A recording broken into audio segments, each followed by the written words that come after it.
আমি নিজে এটি করতে চাই, আমি নিজে সেখানে যেতে চাই, আমি নিজে মাছ ধরতে চাই। দেখো এই যে এই ধরনের সকল বাংলা বাক্যগুলোকে তোমরা খুব সহজে ইংরেজিতে রূপ দিতে পারবে যদি এই স্ট্রাকচারটা জানো। দেখো আমি কি লিখেছি, subject plus one two plus V1 plus object plus myself. দেখো আমি নিজে এটি করতে চাই, আমি নিজে এটি করতে চাই, এই একটা বাক্য একটু ভালো করে বোঝো।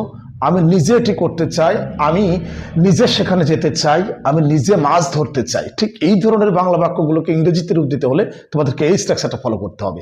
আচ্ছা চলো আমি তোমাকে দেখাই। আমি নিজে এটি করতে চাই, প্রথমে কি বলছে, সাবজেক্ট। তো সাবজেক্ট কি হবে, আই। দেখো আমি প্রথমটা আগে করছি।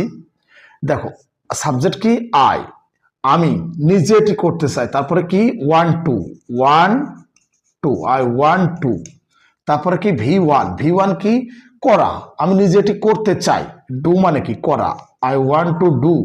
তারপরে কি বলছে, অবজেক্টটা কি, এটি, I want to do it. শেষে কি বসবে, myself, I want to do it myself. দেখো আমি নিজে এটি করতে চাই, I want to do it myself. আমার মনে হয় বুঝতে পারছো। তারপর একটা লক্ষ্য করো, আমি নিজে সেখানে যেতে চাই, সবকিছু ঠিক থাকবে কিন্তু দেখো এই যে এ পর্যন্ত কিন্তু চোখ বুঝে বসাই দেওয়া সম্ভব, আই ওয়ান্ট টু, এই যে এ পর্যন্ত ঠিকই আছে, আই ওয়ান্ট টু। পরিবর্তনটা কোথায় হচ্ছে দেখো, এখানে হচ্ছে করতে চাই ছিল তাই না, এখানে যেতে চাই আছে, তাহলে কি হবে, আই ওয়ান্ট টু গো।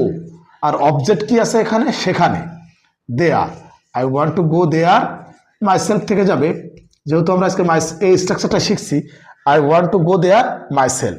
তারপরটা লক্ষ্য করো, আমি নিজে মাছ ধরতে চাই, তাহলে এই আই ওয়ান্ট টু এ পর্যন্ত কিন্তু থেকে যাবে, আই ওয়ান্ট টু।